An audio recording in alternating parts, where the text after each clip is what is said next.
Olá, irmãs do grupo Mães Intercessoras. Aqui, Daiane Martins, mais uma vez, para nós darmos continuidade à leitura do livro Ira, Arrancando o Mal pela Raiz. Nós vamos iniciar agora o áudio 35 e também o capítulo 8. E o tema desse capítulo é a ira contra si mesmo. Ainda não consigo acreditar que perdi aquele pênalti. Teríamos empatado o jogo e ido para a prorrogação. Perdemos por minha culpa.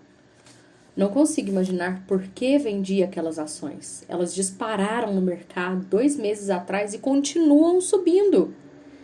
Eu queria afundar no chão quando queimei a picanha assada. Eu tinha que estragar tudo justo na noite em que convidamos o chefe do Paulo para jantar?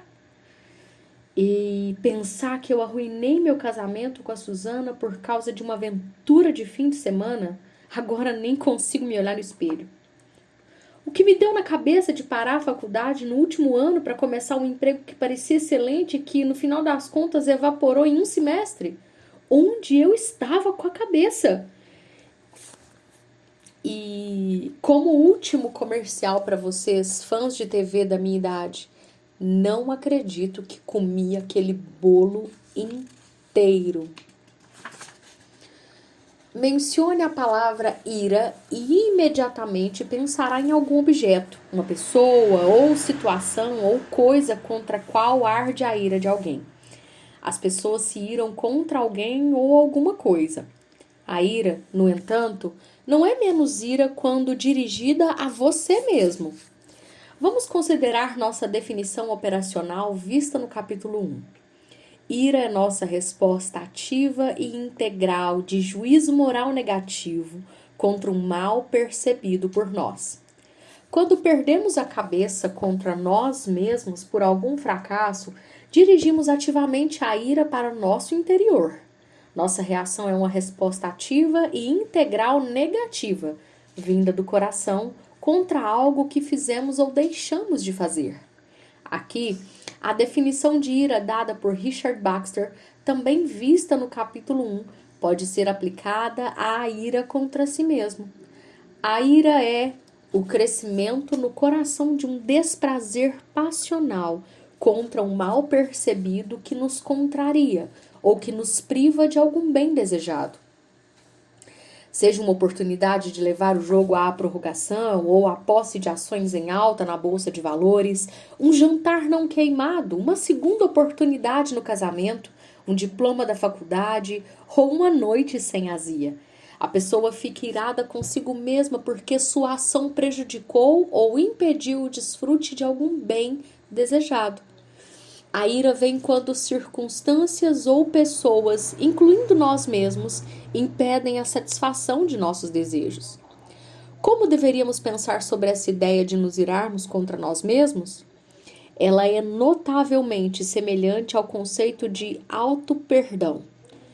Embora os casos eu faço um juízo moral e avalio minha ação ou falta dela como errada.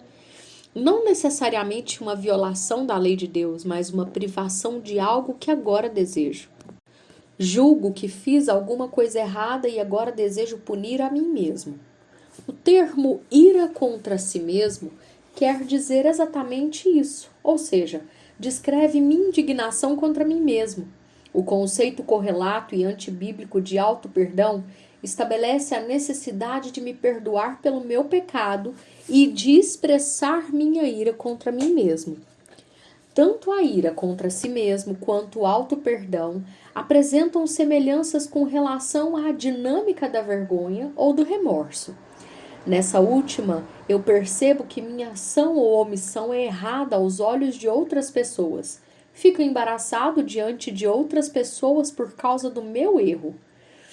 Como pensar biblicamente acerca da ira contra si mesmo? Conforme vimos no capítulo 1, a Bíblia fala da ira divina, ira humana justa e ira humana pecaminosa, mas não apresenta essa ira dirigida contra a própria pessoa irada.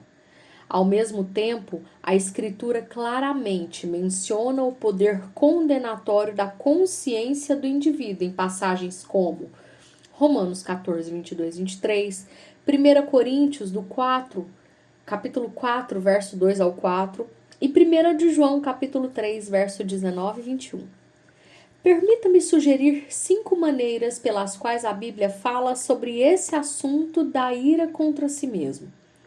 Qualquer uma ou todas elas podem ser a base da experiência da pessoa que fica irada contra si mesma. 1.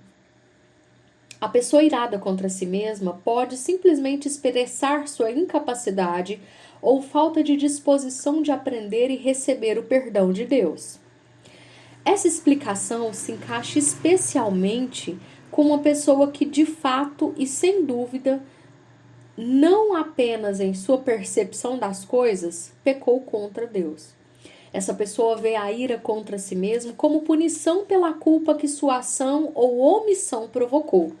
Fico irado comigo mesmo porque, embora minha consciência me diga que mereço castigo, em minha incredulidade, eu não vejo nem o castigo e nem o perdão de Deus derramados ao mesmo tempo sobre mim. Por que razão um crente deixaria de aprender o perdão de Deus? Talvez por não perceber seu pecado como uma ofensa séria e direta contra o próprio Deus. Gênesis 39, 9, Salmo 51, 3 e 4. Sua consciência não está tranquila porque ele subestimou a seriedade do pecado.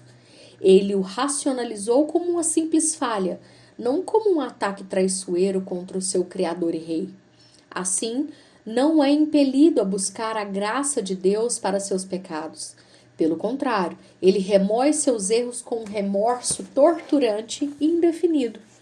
De modo semelhante, talvez essa pessoa tenha sido incapaz de ver a valorizar a santidade de Deus e sua ira contra o pecado que ela cometeu. Isaías 6,5. Sua consciência lhe diz que seu pecado deve ser julgado e punido. Se Deus não o faz, ou se a ira de Deus é percebida como leve demais, a pessoa irada suprirá a ira necessária. Para subestimar o ódio de Deus contra o pecado, essa pessoa acredita que deve ela mesma julgar o pecado e irar-se contra ele. O Deus verdadeiro nem aparece nesse cenário. Talvez a pessoa não tenha percebido o alcance e a profundidade da graça de Deus e de seu poder perdoador. 1 Coríntios capítulo 6, verso 9 ao 11. Filipenses 3, verso 13 e 14. 1 Timóteo 1, verso 15 e 16. Ela não acredita na verdade de que Deus pode perdoar o pior dos pecadores. Como com um Deus tão estreito e limitado, ela vê seu pecado como imperdoável e se vê necessitada de seu próprio castigo.